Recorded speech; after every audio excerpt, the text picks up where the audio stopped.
Peace, blessing, salutations. Yurima Karama here again. Real life, real talk. These are the days of our lives. So I wanted to do this quick segment because I came across this feed, and you can kind of go on my Facebook timeline. You can go on there to kind of look at it. But it's a Jesse Williams. He's talking to a group of people.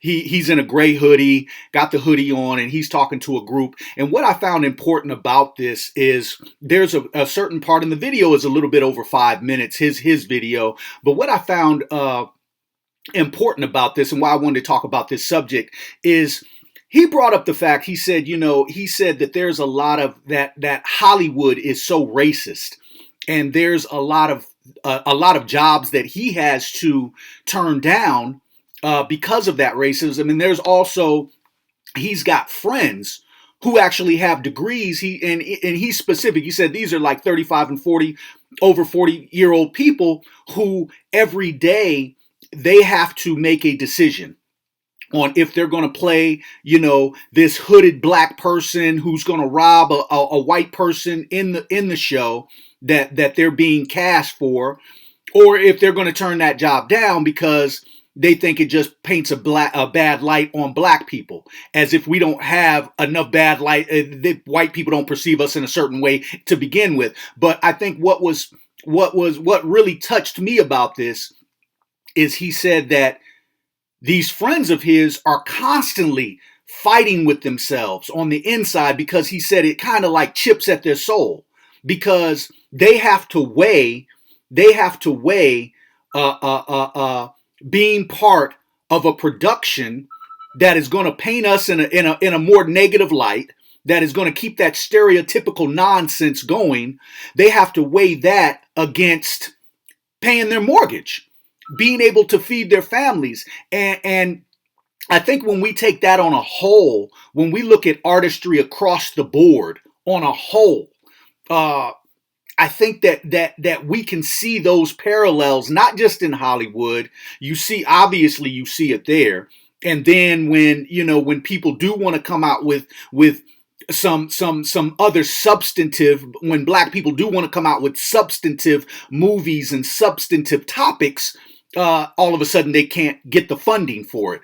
And so you see these things, but you can make the parallels with music. You can make the parallels with hip hop. You can make the parallels with regular TV shows like the Love and Hip Hop and all of that.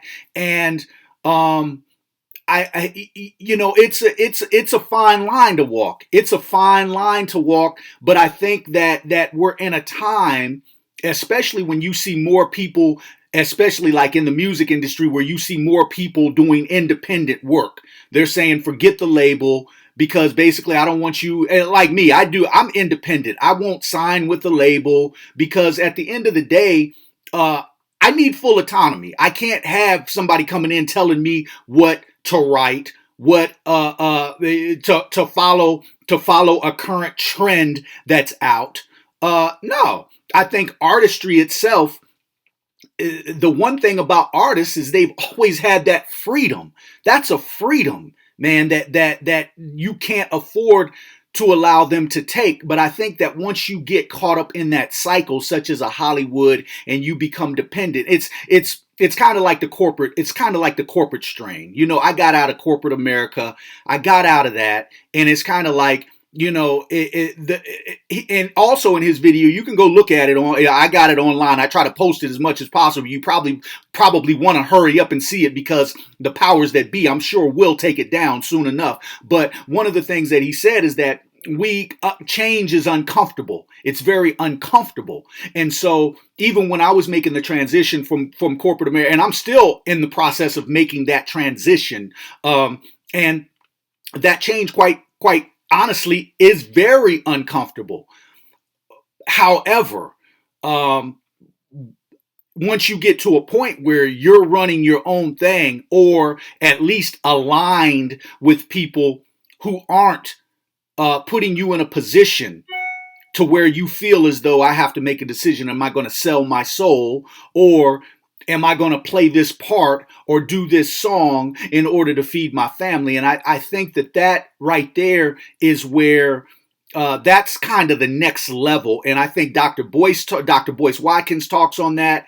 Umar Johnson talks on that. I speak on that, how we have to eventually make that transition. There are some networks out there like Bounce and I think there's a few other smaller networks that basically have, a little bit more of the black agenda, to where, there's a little bit more freedom with the artistry itself, as opposed to being put in a position. And sometimes we have to take less. Sometimes we have to take less, but in order to keep our souls intact. And so sometimes, it's kind of weighing between, okay, they will pay me this, but I have to play this. And I think that when people get caught within that, and there are some people that are just going to do it. They have no qualms with, this is what I'm going to do because I'm going to feed my family.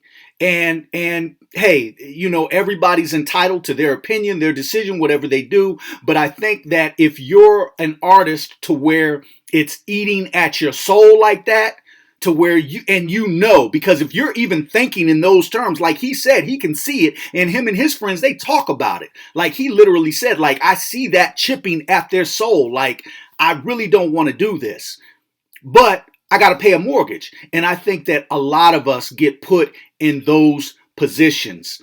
And, it's guys like Dr. Boyce Watkins, who has stepped away and who does his own thing. And I think that these gentlemen can kind of be guides for a blueprint, so to speak, for us to follow, and for us to kind of not necessarily follow, but emulate those plans. Because I don't think that you have to sell your soul, especially with what we bring to the table.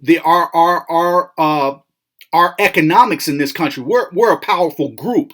And so I think that all those things have to be taken into consideration when we talk about, artistry and the artwork that we put out. Because quite frankly, people look at, and he says in his video, and I'm talking about Jesse Williams for those that just tuned in, I just posted a new video of him, and he says in his video, for, like white people who have never met you, if they just view you through television, they're going to be racist. And I totally agree with his statement.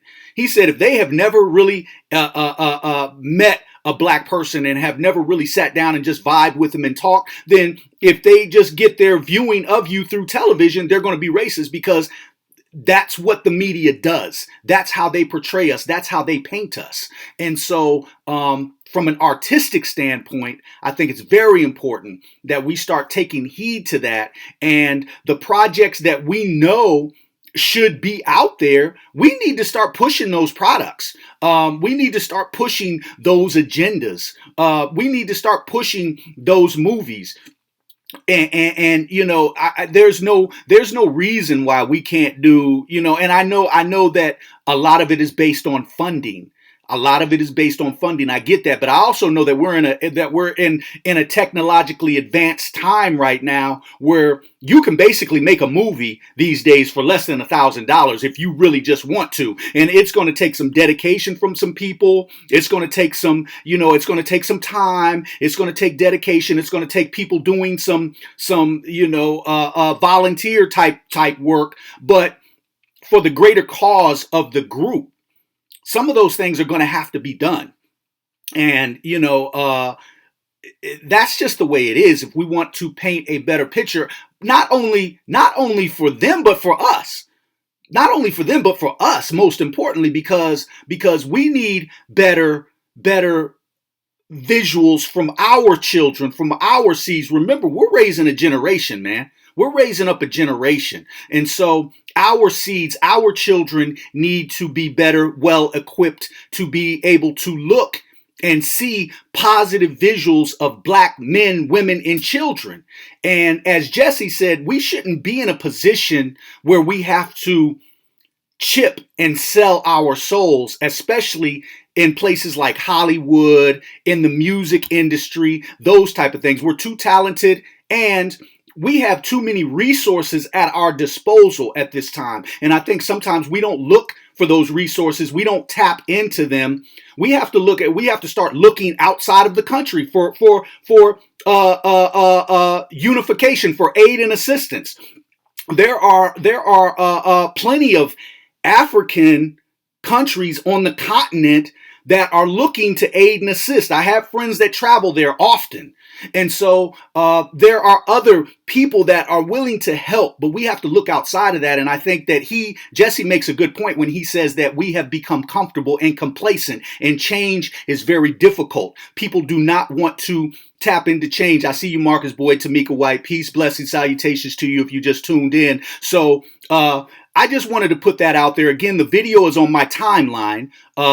Again, go there as soon as you can, because the powers that be probably will take it down because that's just what they do. And as long as I keep finding them, I'm going to keep posting them, because and that's another thing. We might want to really start looking at our own media outlets to, when we become dependent.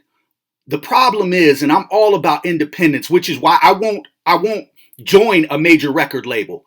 And the only way I would is if there's a contract built around, I have total autonomy over all of my work. I get all publishing rights, all masters and all of that. And most companies, they're just not going to do that. But that, it is what it is. But I think even more importantly is that when you're dependent on certain networks, certain social media outlets, certain satellites, when you're dependent on that, they are going to always be able to dictate the terms of the agreement. And that's where we have to start doing our own thing. It's kind of like businesses in Black communities that come in and they kind of take the wealth, they kind of take the best, but they're kind of always able to dictate the terms of the agreement. They can dictate the price. They can do a lot of things that we just don't have the power to do. Why? Because we allow it. And so I think it's a time where we need to start looking at other social media outlets and really tapping into them. I know a queen a while back sent me some other social media outlets when I had this talk before. And so we need to start looking at those. And as I find them, I will post them because I know the other day his post got taken down from the BET Awards, and there was a bunch of backlash. I did a video yesterday reading all the white people that had the negatives to say, and it was no coincidence that his video was taken down. I put it back up. I don't know. I haven't checked yet to see if they took it back down, but when they have that kind of power to do that, it's probably time for us to move on and find our own thing. So with that said, Yurima Karama, peace, blessings, salutations. Again, you can catch me Facebook, Instagram, Twitter. Go to my webpage, www.yurimakarama.com. Go there for booking info, messaging to find out my performance dates and locations. Also, be looking out for Black Carpet Celebration this coming year, February 26th, 2017. It's going to be on a Sunday. We just had a festive event this past year, very successful. Turnout was great. The turnout is going to be even greater this year. What we have done here in Ohio is we have said in Columbus, we have said, well, since the Oscars didn't want to recognize, our talents this past year, we took it upon ourselves to do our own thing and recognize not only our major star talent, but also our local talent. And I already got people inboxing me from Indiana, Massachusetts, wanting to get their video footage put in our assembly this year. And we're having it at Hollywood Casino. So be on the lookout for that. Moves are being made. Everybody needs to play their part. We need assistance, all the help we can, because it takes a village, a whole community to make this thing happen. We start one family household at a time, and we expand outside of that. So if you got any questions or concerns, inbox me, and we can talk about that. In the meantime, peace, blessings, salutations, real life, real talk. These are the days of our lives. Yurima Karama. 1, I'm out.